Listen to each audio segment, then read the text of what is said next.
নমস্কাৰ পুনৰবাৰ স্বাগতম জনাইছো মোৰ ইউটিউব চেনেল প্ৰিয়ংকাছ কিচেনলৈ। আজি মই বনাব লৈছো পনীৰ। আগৰ ভিডিঅ'টো আপোনালোকে যদি চাইছে মই এটা পনীৰৰ ৰেচিপি দি থোৱা আছে। আজি পনীৰটো অলপ মই বেলেগ ধৰণে বনাম। আজি মই চিলি পনীৰ নিচিনাকৈ মই পনীৰটো বনাবলৈ লৈছো। আৰু ইয়াতে মই লৈছো কেপচিকাম ডাঙৰ সাইজৰ আৰু পিয়াজ লৈছো। ইয়াত দেখিছে পিয়াজখিনি 4 টুকুৰা কৰি বাহিখিনি এৰাই দিছো আৰু কেঁচা জলকীয়া লৈছো আৰু লেচেৰা মাহ এডাল আছিলে মই দি দিছো ইয়াতে। আৰু মই এতিয়া আদা নহৰুখিনি খুন্দি লম। এয়া দেখিছে মই আদা নহৰুখিনিও খুন্দি লোৱা মোৰ হৈ গৈছে। আৰু এতিয়া মই গেছটো জ্বলাই কেৰাহী পাতি দিম। আপোনালোকৰ হাতত যদি বিলাহী থাকে তেনেহ'লে বিলাহীও দি দিব পাৰে। কেৰাহী গৰম হৈ গৈছে। ইয়াতে মই দি দিছোঁ ৰিফাইন তেল, অলপ সৰহকৈ দিছোঁ ৰিফাইন তেল।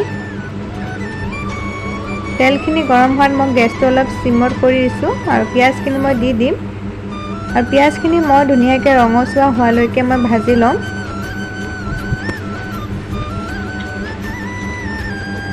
এয়া দেখিছে অলপ ৰঙচুৱা হৈ গৈছে। ইয়াতে মই দি দিম পিচি থোৱা আদা নহৰু পেষ্টখিনি মই দি দিম। এয়া দি দিছোঁ আদা নহৰু পেষ্ট।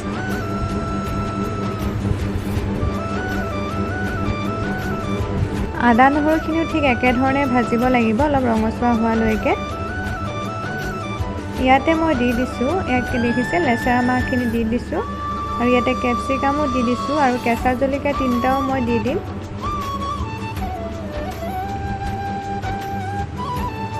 এয়া কেঁচা জলকীয়া 3টা মই দি দিছোঁ আৰু ইয়াতে মই দি দিম সোৱাদ অনুযায়ী নিমখ দি দিম। দেখিছে মই নিমখ দিছোঁ আৰু ইয়াতে দি দিম অলপ হালধি।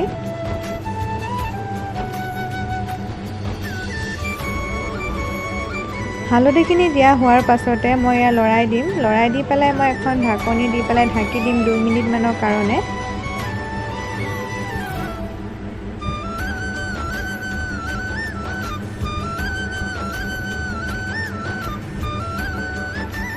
দুই মিনিট হৈয়ে গৈছে। এতিয়া মই লৰাই দিম। লৰাই দিয়াৰ পাছতে পুনৰ আকৌ অলপ সময়ৰ কাৰণে সিজিবলৈ ঢাকনখন দি দিম। দেখিছে দি দিছোঁ। অলপ সিজি গৈছে।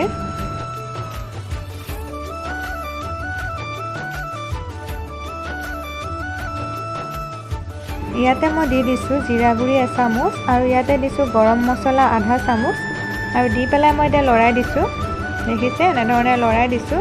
আৰু ইয়াতে মই দি দিম চয়া চচ। চয়া চচৰ কাৰণে মই এটা বাটিত অলপ পানী লৈছোঁ আৰু 2 চামুচমান জোখৰ চয়া চচ দি মই মিলাই পেলাই ইয়াতে মই দি দিম। ইয়াতে দেখিছে মই ইয়াতে দি দিছোঁ আৰু এতিয়া লৰাই দিম।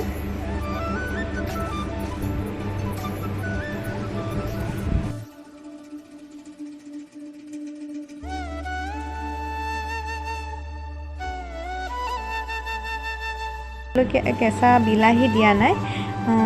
এয়া দেখিছে মই লৰাই দিছোঁ আৰু অলপ সময় ভাজি লৈছোঁ। ইয়াৰ পাছতে মই ইয়াতে দি দিছোঁ পনীৰখিনি। পনীৰখিনি মই 2 মিনিটমানৰ কাৰণে ভাজি ল'ম। দেখিছে মই ভাজি লৈছোঁ। ভাজি লোৱাৰ পাছতে মই ইয়াতে অলপ পানী দিম। আপোনালোকে পানীৰ সলনি গাখীৰো দিব পাৰিব। পানীখিনি দিয়াৰ পাছত অলপ উতলিবলৈ দিম।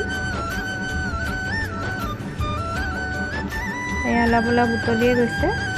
ইয়াৰ পাছতে মই দিছোঁ সৰু চামুচৰ জোখৰ 1 চামুচ মছলা। মই ঘৰতে পিচি থোৱা মছলা হয়। এয়া মিক্স মছলা হয়, ঘৰতে মই পিচি লৈছিলোঁ। আৰু দেখিছে এয়া হৈয়ে গৈছে মোৰ পনীৰ।